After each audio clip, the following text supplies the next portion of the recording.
తెలుగుదేశం పార్టీతో పాటు జనసేన పార్టీ కూడా అన్రికగ్నైజ్డ్ పార్టీ. ఈ యొక్క అవకాశం రికగ్నైజ్డ్ పార్టీస్కి మాత్రమే ఉంటుంది. అన్రికగ్నైజ్డ్ పార్టీ అయినటువంటి జనసేనను ఎలా అనుమతి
అన్రికగ్నైజ్డ్ పొలిటికల్ పార్టీ.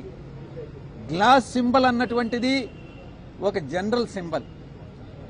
అటువంటి సింబల్ని గతంలో 2019 ఎన్నికల్లో గడిచినటువంటి ఎన్నికల్లో glass symbol throughout the state ఇవ్వడం జరిగింది.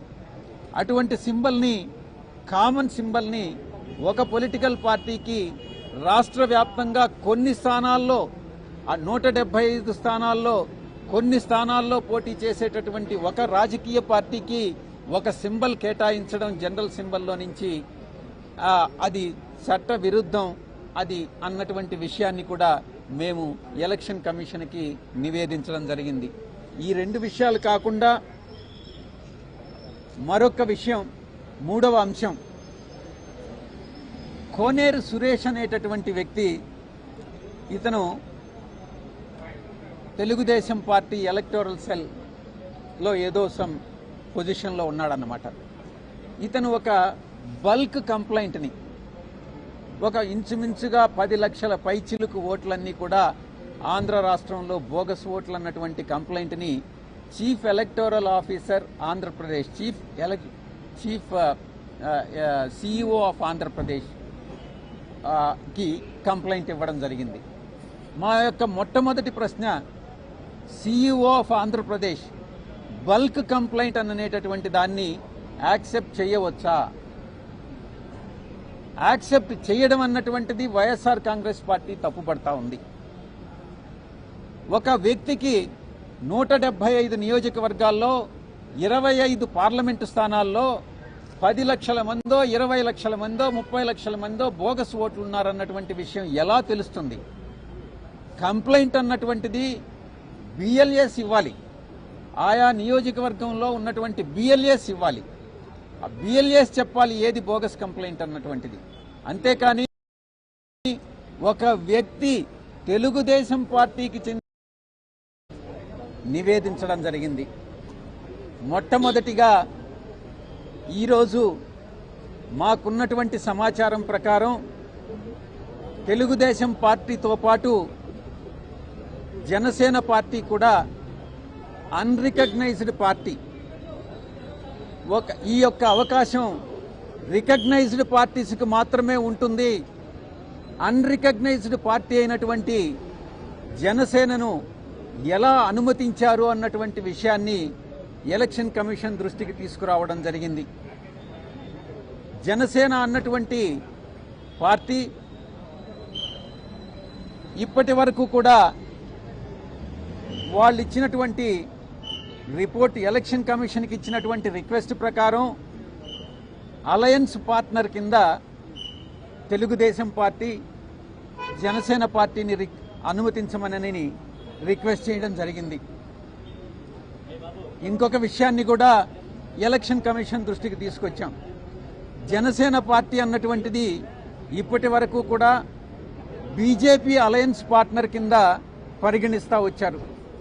ఈరోజు నిన్న ఇచ్చినటువంటి ఎలక్షన్ కమిషన్కి ఇచ్చినటువంటి రిక్వెస్ట్లో Janasena party Telugu Desam party alliance partner కింద డిస్క్రైబ్ చేయడం జరిగింది.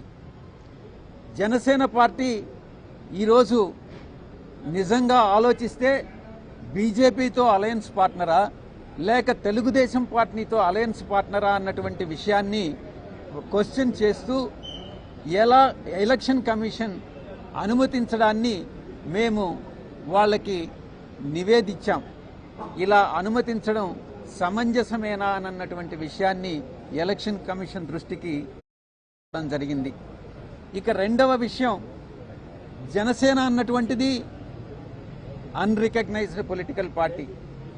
గ్లాస్ సింబల్ అన్నటువంటిది ఒక జనరల్ సింబల్. అటువంటి సింబల్ని గతంలో 2019 ఎన్నికల్లో గడిచినటువంటి ఎన్నికల్లో glass symbol throughout the state ఇవ్వడం జరిగింది. అటువంటి సింబల్ని, కామన్ సింబల్ని ఒక పొలిటికల్ పార్టీకి రాష్ట్ర వ్యాప్తంగా కొన్ని స్థానాల్లో 175 స్థానాల్లో కొన్ని స్థానాల్లో పోటీ చేసేటటువంటి ఒక రాజకీయ పార్టీకి ఒక సింబల్ కేటాయించడం జనరల్ సింబల్లో నుంచి అది చట్ట విరుద్ధం అది అన్నటువంటి విషయాన్ని కూడా మేము ఎలక్షన్ కమిషన్కి నివేదించడం జరిగింది. ఈ రెండు విషయాలు కాకుండా మరొక విషయం, మూడవ అంశం, కోనేరు సురేష్ అనేటటువంటి వ్యక్తి, ఇతను తెలుగుదేశం పార్టీ ఎలక్టోరల్ సెల్లో ఏదో సమ్ పొజిషన్లో ఉన్నాడన్నమాట. ఇతను ఒక బల్క్ కంప్లైంట్ని, ఒక ఇంచుమించుగా 10 లక్షల పైచిలుకు ఓట్లన్నీ కూడా ఆంధ్ర రాష్ట్రంలో బోగస్ ఓట్లు అన్నటువంటి కంప్లైంట్ని chief electoral officer Andhra Pradesh, chief CEO of Andhra Pradesh కి కంప్లైంట్ ఇవ్వడం జరిగింది. మా యొక్క మొట్టమొదటి ప్రశ్న, CEO of Andhra Pradesh bulk complaint అనేటటువంటి దాన్ని యాక్సెప్ట్ చేయవచ్చా? యాక్సెప్ట్ చేయడం అన్నటువంటిది వైఎస్ఆర్ కాంగ్రెస్ పార్టీ తప్పుపడతా ఉంది. ఒక వ్యక్తికి 175 నియోజకవర్గాల్లో 25 పార్లమెంటు స్థానాల్లో 10 లక్షల మందో 20 లక్షల మందో 30 లక్షల మందో బోగస్ ఓట్లు ఉన్నారన్నటువంటి విషయం ఎలా తెలుస్తుంది? కంప్లైంట్ అన్నటువంటిది బిఎల్ఎస్ ఇవ్వాలి, ఆయా నియోజకవర్గంలో ఉన్నటువంటి బిఎల్ఎస్ ఇవ్వాలి. ఆ బిఎల్ఎస్ చెప్పాలి ఏది బోగస్ కంప్లైంట్ అన్నటువంటిది. అంతేకాని ఒక వ్యక్తి, తెలుగుదేశం పార్టీకి చెందినటువంటి ఒక వ్యక్తి రాష్ట్రంలో 175 స్థానాల్లో ఎన్ని బోగస్ ఓట్స్ ఉన్నాయి అన్నటువంటిది చెప్పాడు, కంప్లైంట్ ఇచ్చాడు అని అంటే ఆ కంప్లైంటే బోగస్ కంప్లైంట్. కాబట్టి అతని మీద చర్యలు తీసుకోవాలి అన్నటువంటి విషయాన్ని మేము ఎలక్షన్ కమిషన్ దృష్టికి తీసుకురావడం జరిగింది. ఒక డిస్ట్రిక్ట్ ఎక్స్ప్లెయిన్. ఇక మేము అతనిచ్చిన కంప్లైంట్ని చీఫ్ ఎలక్టర్ సిఇఓ ఆంధ్రప్రదేశ్ జిల్లా మొత్తం 26 జిల్లాలకి కలెక్టర్లకి పంపించడం జరిగింది. 26 జిల్లాల కలెక్టర్లకి కూడా పంపించినటువంటి ఈ యొక్క కంప్లైంట్ దాన్ని ఈఆర్ఓస్, ఎలక్టోరల్ రిజిస్టర్డ్ ఆఫీసర్స్, ఆ రెస్పెక్టివ్ కలెక్టర్స్ అందరూ కూడా ఎంక్వైరీ చేసి దాని మీద రిపోర్ట్ని ఎంతవరకు ఇది బోగసు, ఎన్ని ఓట్లు జెన్యూన్ అన్నటువంటి విషయాన్ని రిపోర్ట్ని ఎలక్షన్ కమిషన్కి సబ్మిట్ చేయడం జరిగింది. ఒక్కసారి మీరు ఆలోచించండి, ఎంత బ్యూరోక్రాటిక్ టైంని వేస్ట్ చేస్తున్నారు. నిజంగా ఈ యొక్క 26 జిల్లాల్లో అతను ఇచ్చినటువంటి ఆ కంప్లైంట్ని వెరిఫై చేస్తే దాంట్లో మేము ఆర్టీఐ ద్వారా మేము ఇన్ఫర్మేషన్ సేకరించి 3 జిల్లాలకు సంబంధించి ఇన్ఫర్మేషన్ సేకరించి దాన్ని మేము ఎలక్షన్ కమిషన్కి నివేదించడం జరిగింది. మొట్టమొదటిది కర్నూలు జిల్లాలో సురేష్ ఇచ్చినటువంటి, టీడీపీ ఇచ్చినటువంటి కంప్లైంట్ ప్రకారం 67,370 బోగస్ ఓట్లు ఉన్నాయని చెప్పడం జరిగింది. దాంట్లో ఈఆర్ఓస్ వెరిఫై చేసిన తర్వాత నిజంగా దాంట్లో 67,370 ఓట్లకు కాదు 59,054 ఓట్లు జెన్యూన్ ఓట్స్ అన్నటువంటిది తేలింది. అంటే ఇంచుమించుగా 87% ఓట్లు జెన్యూన్ ఓట్లు. మిగతా ఓటర్స్ కూడా ఒక నియోజకవర్గం నుంచి ఇంకొక నియోజకవర్గానికి మైగ్రేట్ అయి ఉండొచ్చు, కొంతమంది చనిపోయి ఉండొచ్చు.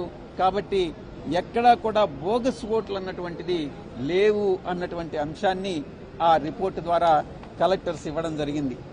రెండవ జిల్లా అన్నమయ్య జిల్లా సురేష్ ఇచ్చినటువంటి తెలుగుదేశం పార్టీ ఇచ్చినటువంటి కంప్లైంట్ ప్రకారం 40,358 బోగస్ ఓటర్స్ ఉండారని కంప్లైంట్ ఇవ్వడం జరిగింది. దాంట్లో ఈఆర్ఓస్ ఎంక్వైరీ చేసినప్పుడు 25,097 మంది జెన్యూన్ ఓటర్స్ అని తేలింది. అంటే ఇంచుమించుగా 62% ఓటర్సు జెన్యూన్ గా ఉన్నారు, అక్కడే నివసిస్తా ఉన్నారు, వాళ్ళు ఎలిజిబుల్ అన్నటువంటి విషయాన్ని ఎలక్షన్ కమిషన్కి నివేదించడం జరిగింది.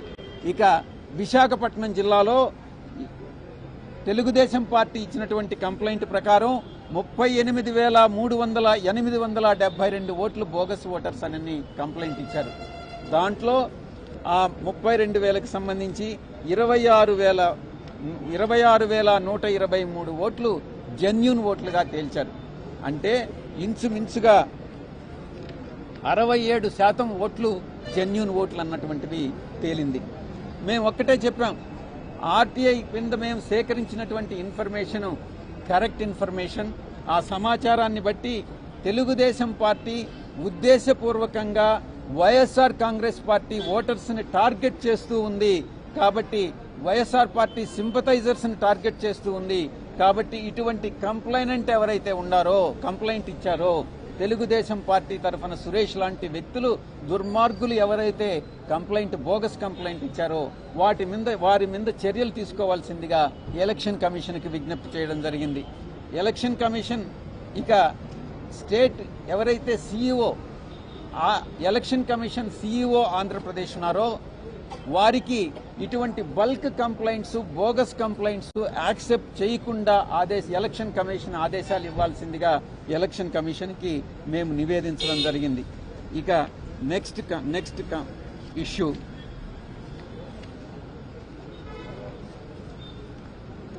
గతంలో 14 డిసెంబర్ 2023న మేము YSR Congress party election commission కలిసి మేము ఒక నివేదిక ఇవ్వడం జరిగింది. దాని ప్రకారం తెలుగుదేశం పార్టీ ఇల్లీగల్ ప్రొఫైలింగ్ చేస్తూ ఉంది, ఓటర్ ప్రొఫైలింగ్ చేస్తూ ఉంది. ఈ దేశంలో ఏ వ్యక్తికి కూడా, ఏ రాజకీయ పార్టీకి కూడా ఒక ఓటర్ యొక్క క్యాస్ట్ ఏంది, నీ కులం ఏంటి, నీ మతం ఏంటి, గతంలో నువ్వు ఏ రాజకీయ పార్టీకి ఓటేశావు, రాబోయేటటువంటి ఎన్నికల్లో ఏ పార్టీకి ఓటేస్తావు అనేటటువంటి అడిగేటటువంటి హక్కు లేదు. కానీ Telugu Desam party voter profile, illegal voter profiling ప్రకారం ఒక myparty-dashboard.com అని చెప్పి ఒక లండన్ నుంచో, స్వీడన్ నుంచో, విదేశాల నుంచి ఆపరేట్ చేస్తూ ఈ యొక్క ఇల్లీగల్ ఓటర్ ప్రొఫైలింగ్ అన్నటువంటిది చేస్తుంది. దాని మీద మేము కంప్లైంట్ ఇవ్వడం జరిగింది. ఇక మరొక అంశం ఎంటైజింగ్, అంటే ప్రతి ఒక్క ఓటర్ని కూడా తెలుగుదేశం పార్టీ వైపు ఆకట్టుకోవడం, ఫాల్స్ ప్రామిసెస్ అన్ని కూడా చేసి, దానికి ఒక TDP manifesto.com అని ఒకటి ఓపెన్ చేసి మేము జూన్ 2024లో 2024లో మేము అధికారంలోకి వస్తున్నాం, మేము అధికారంలోకి వచ్చినట్లయితే మీకు రాబోయేటటువంటి 5 సంవత్సరాల కాలంలో మీకు ఇన్ని బెనిఫిట్స్ ఉంటాయి, మీకు ఒక్కొక్కరికి 10 లక్షలు ఉంటుంది, 20 లక్షలు ఉంటుంది, 25 లక్షలు ఉంటుంది అని ఒక బాండును కూడా దాంట్లో పొందుపరుస్తూ ఉన్నారు ఆన్లైన్లో. అది ఆ కుటుంబ సభ్యుని పేరుతో పొందుపరుస్తూ ఉన్నారు. ఇది ఎంటైజింగ్ ది ఓటర్ అన్నటువంటిది చట్ట విరుద్ధము అన్నటువంటి విషయాన్ని section 170, 171B, 171C and 417, 419 Indian penal code కింద తెలుగుదేశం పార్టీ మీద చర్యలు తీసుకోవాల్సిందిగా ఎలక్షన్ కమిషన్కి విజ్ఞప్తి చేయడం జరిగింది. ఇక డూప్లికేట్ ఓట్స్, తెలంగాణలో ఎవరైతే ఓటర్లుగా నమోదు చేసుకున్నారో వారే ఇక్కడ కూడా ఆంధ్రాలో కూడా ఓటర్స్గా నమోదై ఉన్నటువంటి డూప్లికేట్ ఓట్స్ చాలా మంది ఉన్నారు ఈరోజు. అటువంటి డూప్లికేట్ ఓట్స్ అన్ని కూడా ఒక వ్యక్తి section 17-18 of peoples representation act ప్రకారం ఒక ఇండియన్ సిటిజన్ ఒక దగ్గరే ఎలక్టోరల్గా ఒక ఓటర్గా నమోదు చేసుకోవాలి.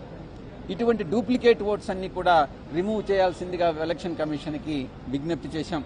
ఇక తెలంగాణలో ఒక ఎన్రోల్మెంట్ డ్రైవ్ అన్నటువంటిది తెలుగుదేశం పార్టీ చేపట్టింది. చాలా బోర్డులు ఉంటాయి, డిస్ప్లే చేస్తూ ఉంటారు. మీరందరూ రాండి, తెలంగాణలో ఎలక్షన్స్ అయిపోయి ఆంధ్రాలో ఎలక్షన్స్ జరుగుతాయి, ఇక్కడ ఉండేటటువంటి వాళ్ళందరూ కూడా ఆంధ్రాలో ఎన్రోల్ చేసుకోండి, ఓటర్స్గా ఎన్రోల్ చేసుకోండి అని చాలా డిస్ప్లే బోర్డ్స్, షాప్స్ అన్నీ కూడా ఓపెన్ చేయడం జరిగింది. ఇది చట్ట విరుద్ధం. ఒక వ్యక్తి ఒక దగ్గరే ఉండాలి. ఒకవేళ అలా చేయాలని అంటే తెలంగాణలో ఓటర్ లిస్టులో నుంచి డిలీట్ చేసిన తర్వాతనే ఆంధ్రాలో ఓటర్గా నమోదు చేసుకోవాలి. ఇలాంటి చర్యల్ని అరికట్టమని చెప్పి మేము ఎలక్షన్ కమిషన్కి విజ్ఞప్తి చేశాం. ఇక ఆఖరి అంశం, చాలా ముఖ్యమైనటువంటి అంశం,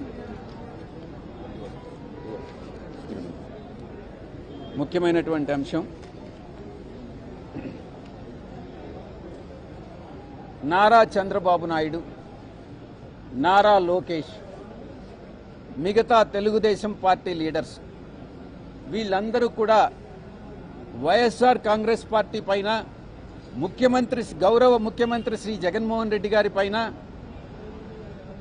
అసభ్యకరమైనటువంటి పదజాలం వాడుతూ, అది యువగళం పేరుతో నారా లోకేష్ చేస్తున్నటువంటి పాదయాత్ర కావచ్చు, చంద్రబాబు నాయుడు పెట్టేటటువంటి సభలు కావచ్చు, ప్రతి దగ్గర కూడా అసభ్యకరమైనటువంటి పదజాలాన్ని వాడడం మేము ఎలక్షన్ కమిషన్ దృష్టికి తీసుకొచ్చాం.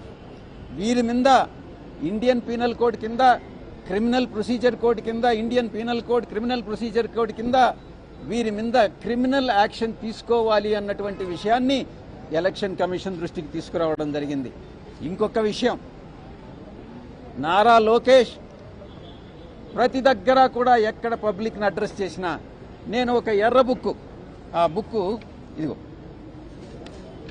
ఎర్ర బుక్, నేను ఈ రెడ్ బుక్ ఉంది, ఈ రెడ్ బుక్లో ఎవరైతే అధికారులు వైఎస్ఆర్ కాంగ్రెస్ పార్టీకి పనిచేస్తారో, నిజానికి వైఎస్ఆర్ ఏ పొలిటికల్ పార్టీకి అధికారులు పనిచేయరు. అధికారులు ఎప్పుడు కూడా బ్యాలెన్స్డ్గానే ఉంటారు. ఎవరైతే తెలుగుదేశం పార్టీకి వ్యతిరేకంగా పనిచేస్తారో, ఇవన్నీ ఆరోపణలు, వారందరినీ కూడా నేను ఈ బుక్లో వారి పేర్లు నోట్ చేసుకుంటున్నాను. మేము అధికారంలోకి వస్తే, తెలుగుదేశం పార్టీ మేము అధికారంలోకి వస్తే ఈ ఆఫీసర్స్ అందరి మీద యాక్షన్ తీసుకుంటాం, వాళ్ళని సర్వీస్ నుంచి డిస్మిస్ చేస్తాం, వాళ్ళని జైల్లో పెడతాం అన్నటువంటి థ్రెట్స్ అన్నీ ఇస్తా ఉన్నాడు, భయభ్రాంతులకు గురి చేస్తూ ఉన్నాడు. వీరి మీద, నారా లోకేష్ మీద, నారా చంద్రబాబు నాయుడు మీద తగిన చర్యలు తీసుకోవాలి అన్నటువంటి విషయాన్ని ఎలక్షన్ కమిషన్ దృష్టికి తీసుకురావడం జరిగింది. ఇక చాలా ముఖ్యమైనటువంటి అంశం, లాస్ట్లో ఒక అప్పీల్ చేశాం. ఈ యొక్క లోకేష్ మీద యాక్షన్ తీసుకోవడంతో పాటు ఈ డెరిగేటరీ రిమార్క్స్ ఇవన్నిటినీ కూడా నివారించాల్సిందిగా, ఆఖరిగా చివరిగా ఎలక్షన్ కమిషన్ని మేము ఒకటి నివేదించాం, రిక్వెస్ట్ చేశాం. తెలంగాణలో పార్లమెంట్ ఎలక్షన్స్, ఆంధ్రప్రదేశ్లో పార్లమెంటు కానీ అసెంబ్లీకి కానీ ఎలక్షన్స్ ఒకే ఫేజ్లో ఒకే డేట్లో పెట్టండి. ఎందుకంటే తెలంగాణలో ఉన్నటువంటి, ఆంధ్రాలో ఎన్రోల్ అయినటువంటి తెలుగుదేశం పార్టీ సింపథైజర్స్ ఎవరైతే ఉన్నారో, మేము చేయలేదు ఆ దొంగ పనులు. తెలుగుదేశం పార్టీ చంద్రబాబు నాయుడు గత 14 సంవత్సరాల్లో ఎప్పుడైతే రూల్ చేశాడో, ఆ రూల్ చేసినప్పుడల్లా ఈ యొక్క మోసపూరిత, కుట్రపూరితంగానే అధికారంలోకి వచ్చాడు. అధికారంలోకి వచ్చిన తర్వాత ప్రతి చర్య కూడా అది ఎలా అధికారాన్ని నిలబెట్టుకోవాలి, ఎలా కుట్రపూరితంగా మిగతా వాళ్ళని మిగతా వాళ్ళని మోసం చేయాలి, ఓటర్లను మోసం చేయాలన్నటువంటి ఉద్దేశంతోనే పరిపాలన సాగించాడు. అందుకే ఈ డూప్లికేట్ ఓటర్స్ అన్నీ కూడా అటు తెలంగాణలో కూడా ఇక్కడ కూడా ఉన్నాయి. కాబట్టి రెండు రాష్ట్రాలకి ఒకే రోజు ఎలక్షన్ జరిపినట్లయితే అక్కడ ఓటేసి ఇక్కడ ఓటేసేటటువంటి అవకాశం ఉండదు. కనుక ఎలక్షన్ కమిషన్కి మేము ఒకే రోజు ఎలక్షన్ జరపాల్సిందిగా నివేదించడం జరిగింది. థ్యాంక్ యూ, ధన్యవాదాలు. చంద్రబాబు 3 పాయింట్లు లేవన్నారు సార్ మీకంటే ముందు. అందులో ప్రధానంగా వాలంటీర్స్ ఎన్నికలు నిర్వహిస్తున్నారనేది 2600 మంది మహిళా పోలీసులు BLOలుగా పెట్టారని కలెక్టర్లందరూ కూడా వై ఏపీ నీటి జగన్ అనే కార్యక్రమం పాల్గొంటున్నారు. 14 సంవత్సరాలు ముఖ్యమంత్రిగా పనిచేసినటువంటి వ్యక్తికి ఎవరు ఎలక్షన్ ఆఫీసర్స్గా ఉండాలి, ఎవరు ప్రిసైడింగ్ ఆఫీసర్స్గా ఉండాలి అన్నటువంటి విషయం తెలియకపోవడం అన్నటువంటిది శోచనీయం. మీరేమో అక్రమాలు జరగలేదు అని చెప్తున్నారు, ఏది ఓటర్ విషయంలో కానీ ఏ కానీ. మరి ఒక పక్కన అధికారులు అయితే చర్యలు తీసుకుంటున్నారు, సస్పెండ్ చేస్తున్నారు. మరి ఏంటి? మేము అదే చెప్పాం ఎలక్షన్ కమిషన్కి. తెలుగుదేశం పార్టీ ఈ యొక్క బోగస్ కంప్లైంట్లన్నీ ఇస్తూ ఉంది. అధికారులపైన ఎక్కడైతే చర్యలు తీసుకుంటున్నారో ఆ చర్యలు తీసుకోవడం వైఎస్ఆర్ కాంగ్రెస్ పార్టీ చేసినటువంటి తప్పుల వల్ల కాదు. ఆ తప్పులు ఎవరు చేశారు? మేం చేశామా? మా పేరుతో తెలుగుదేశం పార్టీ వాళ్ళు చేశారా? అది ఎవరు చేశారు, దాని వెనక ఎవరున్నారు అన్నటువంటిది నిజాన్ని నిర్ధారించండి అని ఎలక్షన్ కమిషన్కి నివేదించడం జరిగింది. నేను గతంలో చెప్పినట్టుగా చంద్రబాబు నాయుడు జీవితమే ఒక మోసపూరితమైనటువంటి జీవితం, కుట్రలమయమైనటువంటి జీవితం, అది రాజకీయ జీవితం. కాబట్టి వీటిని ఆరోపణలను నమ్మవద్దు. ఎవరైతే అధికారులు నిజంగా తప్పు చేసి ఉంటారో ఆ తప్పు చేసిన అధికారుల మీద చర్య తీసుకోవడంలో తప్పే లేదు. వైఎస్ఆర్ కాంగ్రెస్ పార్టీ ఇలాంటి తప్పులు చెయ్యదు అన్నటువంటిది ఖరాఖండిగా నేను నిర్ధారించి చెప్తా ఉన్నా. Thank you.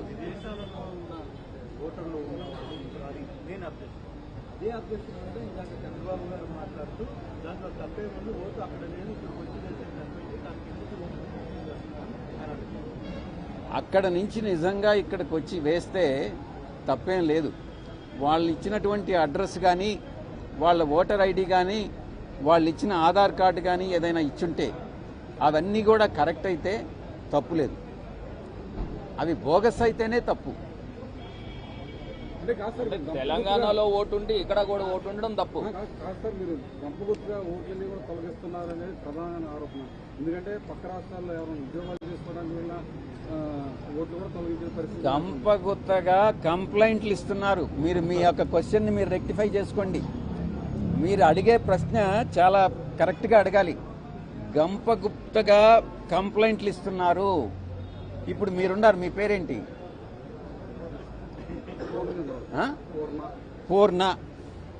పూర్ణకి 175 నియోజకవర్గాల్లో ఒక 25 లక్షల మంది బోగస్ ఓటర్స్ ఉన్నారని కరాఖండిగా చెప్పగలడా? చెప్పలేడు. కానీ తెలుగుదేశం పార్టీ ఎలక్టోరల్ సెల్లో ఉన్నటువంటి కోనేరు సురేషు, చంద్రబాబు నాయుడు, లోకేష్ ప్రోద్బలంతో ఈ విషయాన్ని చెప్తున్నాడు. దాన్ని మేము తప్పుపడుతున్నాం. పూర్ణకి అటువంటి అంత అవగాహన ఉండదు, ఆ ఇన్ఫర్మేషన్ ఉండదు. కానీ పూర్ణ ఈ ఆరోపణ చేస్తున్నాడు. Thank you. హైలైట్ అయ్యాడు చెప్పేశాడు కదా. ఒకసారి వినయ్, ఒకసారి కెమెరా తీసుకో.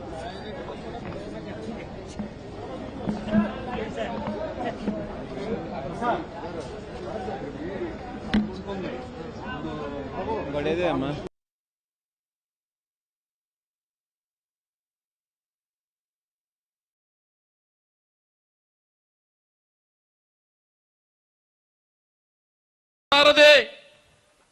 ఈ రాష్ట్ర వ్యవసాయ శాఖ మాత్యులైనటువంటి పెద్దలు శ్రీ కాకండ గోవర్ధన్ గారి సారథ్యంలో వైఎస్ఆర్ కాంగ్రెస్ పార్టీ కార్యకర్తలు కథం దొక్కుతూ ఈ రోజు ఈ బస్సు యాత్రలో మన ముందుకు కొద్ది క్షణాల్లోనే మన కార్యక్రమానికి విచ్చేస్తున్నారు.